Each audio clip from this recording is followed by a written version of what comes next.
नमस्कार, मी वैष्णवी राऊत। देश पातळीवर, आंतरराष्ट्रीय पातळीवर, राज्यात, तुमच्या घरात, तुमच्या गावात नेमकं काय सुरू आहे याची प्रत्येक ताजी अपडेट ज्या बातमीपत्रातून आपण जाणून घेत असतो, अशा या बातमीपत्रात, सामच्या बातमीपत्रात आपल्या सगळ्यांचं स्वागत आहे। सगळ्यात पहिले तर पाहूया की आंतरराष्ट्रीय ठिकाणी, आंतरराष्ट्रीय पातळीवरती नेमकं काय घडतंय। बातमी कोलंबियातून आहे। कोलंबियात निवडणूक प्रचारादरम्यान भर सभेत गोळीबार झालाय। अत्यंत महत्त्वाची बातमी आपण पाहतोय, याची एक्सक्लुसिव्ह दृश्य तुम्ही साम टीव्हीवरती पाहताय की कोलंबियात निवडणूक प्रचारादरम्यान भर सभेत गोळीबार झालेला आहे। कोलंबियामध्ये राष्ट्रपती पदाचे उमेदवार जे आहेत मिगुएल उरिबे यांच्यावरती निवडणूक प्रचारादरम्यान गोळीबार करण्यात आलाय। मिगुएल उरिबे यांच्यावरती रुग्णालयात आता उपचार सुरू आहे। त्याची दृश्य आपण पाहतोय, ते भाषण करत होते आणि अगदी त्याच वेळी त्यांच्यावरती गोळीबार करण्यात आलाय। आपले प्रतिनिधी प्रमोद जगताप आपल्या सोबत जोडले गेलेत। प्रमोद, काय सांगाल, गोळीबार कुणी केला या संदर्भातली काही माहिती आहे का आणि का करण्यात आला हा गोळीबार? वैष्णवी, 2026 मध्ये म्हणजे पुढच्या वर्षी कोलंबियामध्ये राष्ट्रपती पदाच्या निवडणुका होणार आहेत, पण त्यापूर्वी तिथं प्रचार सुरू असल्याचं बघायला मिळते। चौक सभा ज्या आपल्याकडे होतात तशा पद्धतीच्या चौक सभा त्या ठिकाणी कोलंबियाच्या राजधानीमध्ये सुरू होती आणि त्यावेळी प्रचारादरम्यानच ज्यावेळी राष्ट्रपती पदाचे उमेदवार आहेत मिगुएल उरिबे हे भाषण देत होते आणि त्यावेळी अचानक पद्धतीनं समोर त्यांच्या अगदी काही मीटर अंतरावरती असलेल्या व्यक्तीने त्यांच्यावरती गोळीबार केलेला आहे। 2 गोळ्या त्यांना मारल्या, त्यात ते गंभीर जखमी झालेले आहेत। त्यांची परिस्थिती चिंताजनक आहे अशी माहिती मिळते। गोळीबार केला त्यावेळी त्या ठिकाणी उपस्थित असलेल्या लोकांमध्ये खूप मोठा गोंधळाचं वातावरण आपल्याला बघायला मिळते। व्हिडिओमधनं देखील आपण तशा पद्धतीचे दृश्य बघू शकतो, काय कशा पद्धतीने लोकांमध्ये गोंधळ निर्माण झालेलं होतं। त्यानंतर लोक असतील किंवा पोलिसांच्या वतीनं ज्या हल्लेखोरानं हा गोळीबार केलेला होता त्याला ताब्यात घेण्यात आले, त्याला अटक करण्यात आलेली आहे। पण हल्लेखोरांनी गोळीबार नेमकं का केला त्याचं कारण अद्यापपर्यंत समोर आलेलं नाहीये। उरिबे यांची परिस्थिती सध्या चिंताजनक आहे, त्यांना रुग्णालयामध्ये दाखल केलं आहे। काल म्हणजे भारतीय वेळेनुसार सांगायचं झालं वैष्णवी तर शनिवारी रात्री संध्याकाळच्या आपण पाहतोय ही दृश्य खरं तर अंगावरती काटा आणणारी आहे की राष्ट्रपती पदाचा एक उमेदवार आहे, तो भाषण करतोय आणि त्याच्यावरती गोळीबार झालाय। दुसरीकडे आपण पाहतोय त्या आरोपीला अटक करण्यात आली आहे। का केलाय त्याने गोळीबार अजून तरी स्पष्ट नाहीये। धन्यवाद प्रमोद, अगदी सविस्तर अपडेट दिली। आपल्याकडून याची वेळोवेळी अपडेट जाणून घेतच राहू। De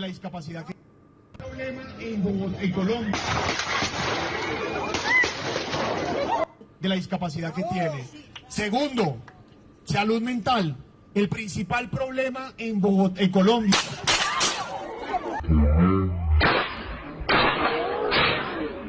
तर आता पाहूया की इतर राज्यांमध्ये काय सुरू आहे। खरं तर बातमी एक गमतीशीर आहे। पोलिसांनी एक अटक केली आहे, मात्र ती किती मजेशीर पद्धतीने झाली त्या संदर्भातला आहे। शूटर AK-47 म्हणून सोशल मीडियावरती शेखी मिरवणारा एका गुन्हेगाराला पोलिसांनी अटक केली आहे। मात्र अटक करतानाचा व्हिडिओ सोशल मीडियावरती व्हायरल झालाय, कारण अगदी अजब पद्धतीनं त्याला अटक करण्यात आली आहे। पोलीस अटक करण्यासाठी आल्यानंतर तो चांगलाच घाबरला। त्याने इमारतीवरून खाली उडी मारण्याची धमकी दिली, मात्र पोलिसांनी त्याला मोठ्या शिताफीनं अटक केली आहे। त्याच्या अटकेचा व्हिडिओ आता समोर आलाय। अभिषेक तोमर उर्फ शूटर AK-47 असं त्याचं नाव आहे आणि त्याला अहमदाबाद पोलिसांनी अटक केली आहे।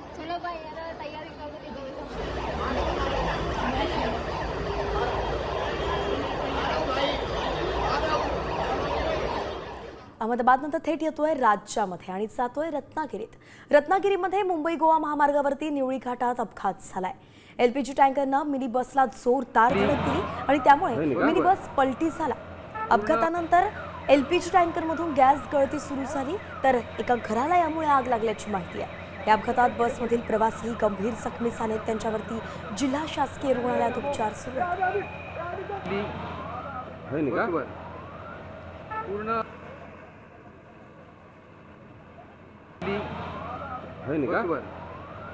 गोवा महामार्गावरती निवळी घाटामध्ये गॅस टँकर पलटी झाला आणि या गॅस टँकरमधून जो गॅस आला त्याच्यामुळं आजूबाजूच्या घरांना आग लागलेली आहे। आणि आपण सध्या पाहताय की हे मुंबई गोवा महामार्गाच्या बाजूला हे घर होतं आणि या घरामध्ये ज्या गोठा होता त्या गोठ्यामधलं गवत जे आहे ते जळून खाक झालेलं आहे। त्याचबरोबर इथला आणखीन घरांना देखील नुकसान झालेलं आहे।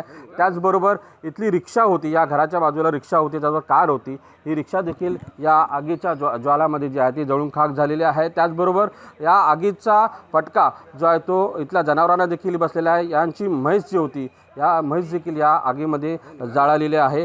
टू व्हीलरमध्ये देखील या आगीमध्ये जे आहे ते जाळलेले। आपल्यासोबत इथले घरमालक आहेत। स्फोट झाला, त्याच्यातून तो टँकर फुटला, त्याच्यातून गॅस बाहेर यायला लागला आणि एवढा बाहेर आला की पुढचं काय सुद्धा दिसत नव्हतं।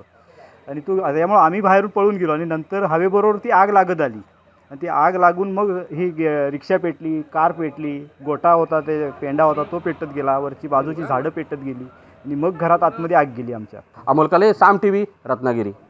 या भीषण अपघाताचा आपण पाहतो इतर परिसरातील लोकांना मोठा फटका बसलाय, त्यांचं नुकसान झालंय, म्हणून त्यांची नुकसान भरपाई आता कोण देणार याकडे सगळ्यांचं लक्ष आहे.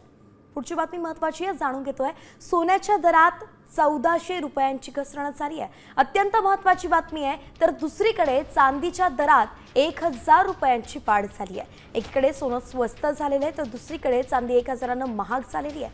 5 दिवसांपासून सतत सोन्याच्या दरात वाढ होत होती, मात्र आता सोनं 1400 रुपयांनी स्वस्त झालेलं आहे. 1 तोळा सोन्याचे दर आता 96,400 रुपयांवरती आलेत, तर चांदीच्या भावात 1000 रुपयांची वाढ झाली आहे. ती 1,06,800 रुपये प्रति किलोवरती पोहोचली आहे.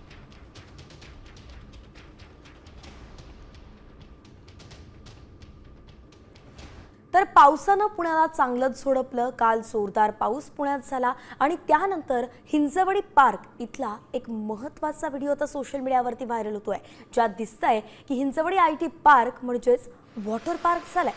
पुण्यात शनिवारी मुसळधार पाऊस झाला. हिंजवडीमध्ये 10 मिनिटांच्याच या पावसानं हाहाकार उडवलाय आणि त्याचे दृश्य साम टीव्हीच्या स्क्रीनवरती आपण पाहतोय की नेमकं हिंजवडीत काय झालं. IT पार्कमधल्या भागातल्या रस्त्यांना जणू अगदी नदीचं स्वरूप आलं होतं. हिंजवडी परिसरात मेट्रोची कामं सुरू आहेत, त्यामुळे 10 मिनिटांचाच पाऊस झाला, मात्र त्यानं रस्त्यांना अक्षरशः तळ्याचं स्वरूप दिलं. याच भागात कमरेइतक्या पाण्यातून PMPML चालकानं बस काढण्याचं धाडस केलं होतं आणि त्याचा व्हिडिओ आता खूपच गाजतोय.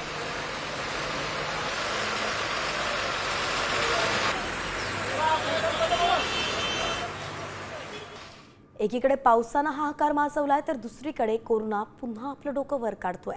राज्यात चिंताजनक अशी परिस्थिती आहे. कोरोना रुग्णांची संख्या आता 595 वरती पोहोचली आहे. राज्यात कोरोनाच्या 86 नव्या रुग्णांची नोंद झाली आणि यात पुण्यात सर्वाधिक 31 कोरोनाबाधित रुग्ण आढळलेत. मुंबईत सर्वाधिक रुग्ण आहेत 28 रुग्ण, तर पिंपरी चिंचवडमध्ये 7 आहेत, ठाण्यात 6 रुग्ण आहेत. दरम्यान कोरोनामुळे राज्यात आतापर्यंत 18 जणांचा मृत्यू सुद्धा झालेला आहे, म्हणून नागरिकांनी काळजी घ्यावी असं आवाहन आरोग्य विभागाकडून केलं जात आहे. आकडेवारी आपण पाहतोय. पुण्यात 31, मुंबईत 28, मीरा भाईंदर, पनवेल आणि पिंपरी चिंचवडमध्ये प्रत्येकी 7 रुग्ण आढळलेत. नवी मुंबईमध्ये 4 आहेत, कल्याणमध्ये 3, ठाण्यात 1 तर साताऱ्यामध्ये 1 रुग्ण आहे आणि साताऱ्यापाठोपाठ कोल्हापूर, सांगली, छत्रपती संभाजीनगर, परभणीत प्रत्येकी 1 रुग्ण नोंदवला गेला आहे. तर देशातल्या कोरोना रुग्णांची संख्या ही 6,000च्या जवळ पोहोचली आहे. एकूण 5,755 ॲक्टिव्ह रुग्ण आहेत. देशात सर्वाधिक 1,806 रुग्ण हे केरळ राज्यात आहेत. त्या पाठोपाठ गुजरातचा नंबर लागतो, 717 रुग्ण आहेत. दिल्लीत 665 आहेत, तर कर्नाटकात 444 रुग्णांची नोंद झाली आहे.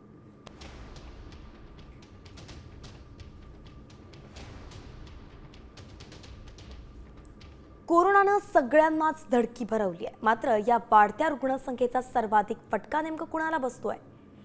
5 वर्ष मृत्यूचं थैमान घालणारा हाच कोरोना आता चिमुरड्यांच्या जीवावरती उठलाय. कसा? स्पेशल रिपोर्टमधून सविस्तरपणे पाहूयात. कोरोना उठला चिमुरड्यांच्या जीवावर.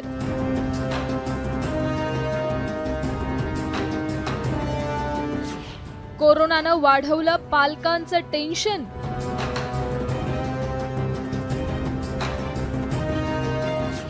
अमेरिकेत वर्षभरात 150 मुलांचा मृत्यू.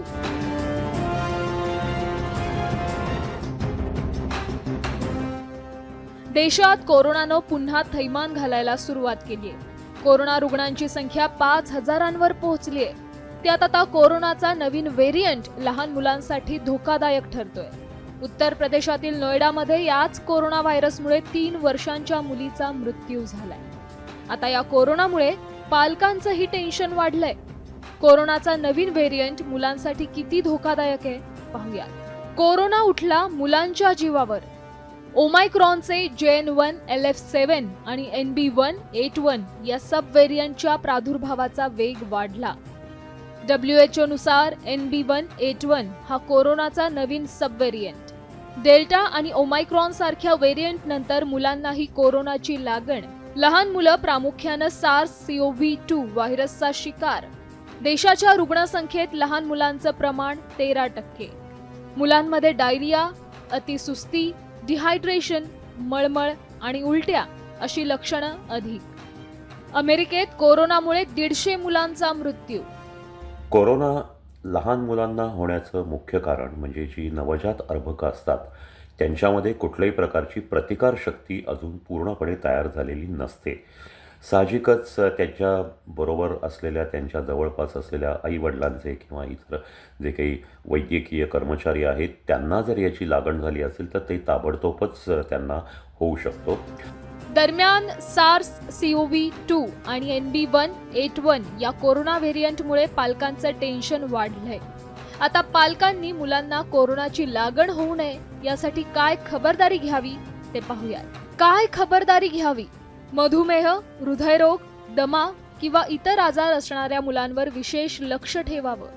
मुलांना मास्क घालणे, हात स्वच्छ धुणे यासारख्या सवयी लावाव्यात. मुलांनी पाण्याची बाटली आणि जेवणाचा डबा इतरांना देणं टाळावं. शाळांमध्ये हवेशीर खोल्या, स्वच्छ पाणी आणि स्वच्छतेसाठी योग्य व्यवस्था असावी. कोरोनाचा वाढता प्रादुर्भाव पाहता आता पालकांनीही मुलांची काळजी घेणं गरजेचं आहे. मुलांची रोगप्रतिकारक शक्ती कशी वाढवता येईल यासाठी पालकांनी प्रयत्न करायला हवेत.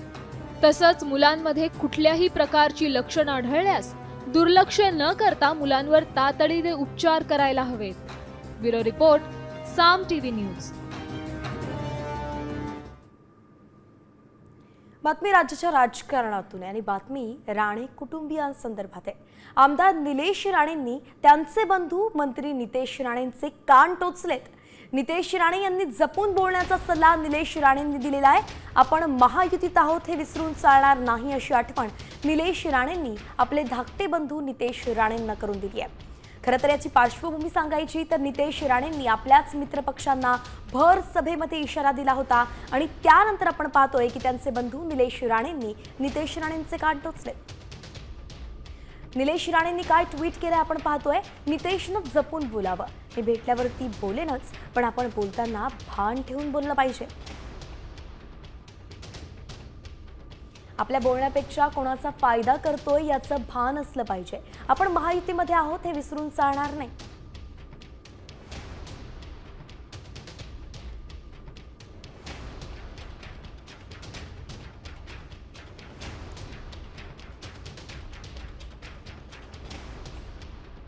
एकंदरीतच काय तर महायुतीमध्ये तंटे असतील, त्याच्यामध्ये इशारा दिला जात असेल तर याचा फायदा विरोधकांना होऊ शकतो आणि ते होऊ नये म्हणूनच हा भावाचा सल्ला जो आहे तो भावानेच एका भावाला दिल्याचा आपण पाहतोय. पाहूयात यावरती नितेश राणे काय प्रतिक्रिया देतात. मात्र आता इतरही घडामोडी आहेत त्या जाणून घेऊयात वेगवान स्वरूपात टॉप 50च्या माध्यमातून. राज्यात आजही पावसाचा येलो अलर्ट जारी करण्यात आलेला आहे. विजांसह वादळी पावसाची शक्यता हवामानशास्त्र विभागानं वर्तवली आहे. कोकण, मराठवाडा, मध्य महाराष्ट्र आणि विदर्भातील काही भागात जोरदार पावसाची शक्यता आहे.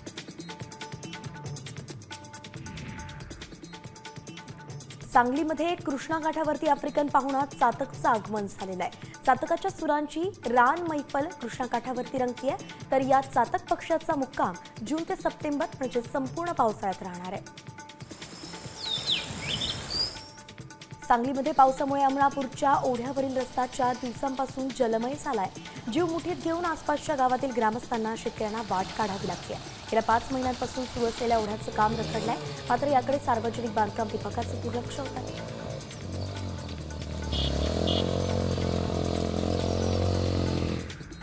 पुणे शहराला पाणी पुरवठा करणाऱ्या धरणांच्या पातळीत अचानकपणे वाढ होतीये. मे महिन्यात झालेल्या पावसामुळे धरणाच्या पाणीसाठ्यात वाढ झाली आहे. 4 धरणं मिळून 18.70% पाणीसाठा आहे. गेल्या वर्षी आजच्याच तारखेला 14.57% इतका पाणीसाठा होता. नाशिकच्या येवला तालुक्यात वादळी वाऱ्यासह जोरदार पावसानं हजेरी लावली. अनेक ठिकाणी घरांचं छत कोसळून मोठं नुकसान झालं. तर नगलसूरमध्ये घराचं छत कोसळून चिमुकली गंभीर जखमी झाली आहे. अंदरसूरमध्ये गायींच्या गोठ्याचे शेड कोसळून 10 गायी गंभीर जखमी झाल्या आहेत. अनेक ठिकाणी झाडं कोसळून वाहनांचंही नुकसान झालंय. जालन्यातील काही भागात काल वादळी वाऱ्यासह मुसळधार पाऊस झाला आणि या पावसामुळे जालन्यातील धार, कल्याण परिसरातील घरावरील पत्र उडाली आहेत. यामुळे घरातील संसार उपयोगी वस्तूंसह घरात साठवलेल्या धान्याचे मोठे नुकसान झालेले आहे. बीडच्या आष्टीमध्ये शुभांगी कृषी सेवा अंतर्गत 2000 शेतकऱ्यांना सोयाबीन बियाणांचं मोफत वाटप करण्यात आलं. यावर्षी आष्टीमध्ये सरासरी 550 हेक्टर जमीन क्षेत्रावरती सोयाबीनची पेरणी होणार असल्याची माहिती कृषी अधिकारी गोरख तरटेंनी दिली आहे. पुण्यात उद्या पुन्हा एकदा शरद पवार आणि अजित पवार एकाच मंचावरती दिसतील. पुण्यातील वसंतदादा शुगर इन्स्टिट्यूटमध्ये होणाऱ्या ऊस उत्पादकतेसाठी एआयचा वापर या चर्चासत्रात ते उपस्थित राहणार आहेत. शरद पवार यांच्या अध्यक्षतेखाली हा कार्यक्रम होईल. धाराशिवमधील मत्स्य व्यवसायाला चालना मिळणार असल्याची घोषणा मत्स्य विभाग आणि बंदरे विकास मंत्री नितेश राणेंनी केली आहे. शिवाय मत्स्य व्यवसायासाठी भाजप कार्यकर्त्यांना प्राधान्य देण्याची मागणी जिल्हाध्यक्ष दत्ता कुलकर्णींनी केली होती. तिला मंत्री नितेश राणेंनी तात्काळ हिरवा कंदीलही दाखवलाय. जळगावमध्ये सोन्याच्या दरात 1400 रुपयांची घसरण झाली आहे. सध्या त्याची किंमत 96,400 रुपये इतकी आहे. दुसरीकडे चांदीच्या दरात मात्र वाढ झाली आहे. 1000 रुपयांची वाढ होऊन चांदी 6,800 रुपयांवरती पोहोचली आहे. नाशिकच्या चांदवड टोल नाक्यावरील कर्मचाऱ्यांना रखडलेलं वेतन मिळालंय, त्यामुळे त्यांनी आनंदोत्सव साजरा केला. त्यासाठी प्रहार टोल कामगार संघटनेच्या माध्यमातून आंदोलन करण्यात आलं होतं. अखेर त्यांच्या प्रयत्नांना यशही मिळालं.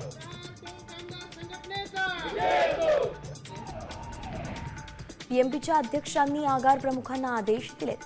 बस वेळेत सोडा आणि प्रवासी वाढवा असे आदेश दिले गेलेत. वारंवार बस रस्त्यात बंद पडल्यामुळे संचालकांनी फेऱ्यांवरती परिणाम होत असल्याचं कळलंय. परिणामी प्रवाशांना बसची वाट पाहावी लागतीये.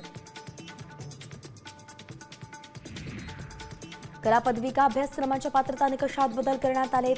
कला क्षेत्रातून शिक्षण घेणाऱ्या विद्यार्थ्यांना नोकरी आणि उद्योजकतेच्या संधी उपलब्ध व्हाव्यात, यासाठी हा महत्त्वाचा बदल करण्यात आलाय. लातूरला प्रेतावरती अंत्यसंस्कार होत असताना चोढ्याला पूल आला. अर्धवट जळालेलं प्रेत वाहून जाता जाता वाचलंय. कुत्र्यानेही या प्रेताचे लचके तोडले होते. गावात मागासवर्गीय समाजाची स्मशानभूमीच नाहीये आणि त्यामुळे ही परिस्थिती उद्भवली आहे.